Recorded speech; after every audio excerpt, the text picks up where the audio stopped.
Online game ಆಡಬೇಡಿ ಎಂದಿದ್ದಕ್ಕೆ ಮೂರು ಅಪ್ರಾಪ್ತ ಸಹೋದರಿಯರು 9ನೇ ಮಹಡಿಯಿಂದ ಜಿಗಿದು ಜೀವನ ಅಂತ್ಯ ಮಾಡಿಕೊಂಡ ಘಟನೆ ಗಾಜಿಯಾಬಾದ್ನಲ್ಲಿ ದೇಶವನ್ನೇ ಬೆಚ್ಚಿ ಬೀಳಿಸಿದೆ.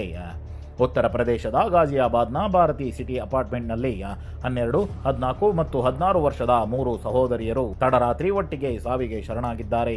ಪೋಷಕರು ಆನ್ಲೈನ್ ಗೇಮ್ ಆಡಬೇಡಿ ಎಂದು ಹೇಳಿದ್ದಕ್ಕೆ ಈ ದುರ್ಘಟನೆ ಕಾರಣ ಎನ್ನಲಾಗಿದೆ. ಕೋವಿಡ್ ಸಮಯದಲ್ಲಿ ಈ ಮೂವರು ಬಾಲಕಿಯರು ಟಾಸ್ಕ್ ಆಧಾರಿತ ಆನ್ಲೈನ್ ಗೇಮ್ಗಳಿಗೆ ತೀವ್ರವಾಗಿ ವ್ಯಸನಿಯಾಗಿದ್ದರು. ಶಾಲೆಗೆ ಹೋಗುವುದನ್ನು ಬಿಟ್ಟು ಹೆಚ್ಚಿನ ಸಮಯ ಗೇಮ್ ಆಡುತ್ತಿದ್ದರು. ರಾತ್ರಿ 2 ಗಂಟೆ ಸುಮಾರಿಗೆ ಬಾಲ್ಕನಿಯಲ್ಲಿ ಪ್ಲಾಸ್ಟಿಕ್ ಕುರ್ಚಿ ಇಟ್ಟು ಒಬ್ಬೊಬ್ಬರಾಗಿ 9ನೇ ಮಹಡಿಯಿಂದ ಜಿಗಿದಿದ್ದಾರೆ. ಸ್ಥಳದಲ್ಲೇ 3 ಸಾವನ್ನಪ್ಪಿದ್ದಾರೆ. ಇದು ಕೇವಲ ಬರೀ ಸುದ್ದಿಯಲ್ಲ, ಇದು ಪ್ರತಿಯೊಬ್ಬ ಪೋಷಕರಿಗೂ ಎಚ್ಚರಿಕೆ. ಮಕ್ಕಳ ಮೊಬೈಲ್ ಮಾತ್ರ ನೋಡಬೇಡಿ, ಅವರ ಮನಸ್ಸನ್ನು ನೋಡಿ. ಆನ್ಲೈನ್ ಗೇಮ್ ಒಂದು ಆಟ ಅಲ್ಲ. ಮತ್ತಷ್ಟು ಕ್ರೈಮ್ ಸ್ಟೋರಿಗಳಿಗಾಗಿ ಚಾನಲ್ನ ಸಬ್ಸ್ಕ್ರೈಬ್ ಮಾಡಿ ಮತ್ತು ಫಾಲೋ ಮಾಡಿ.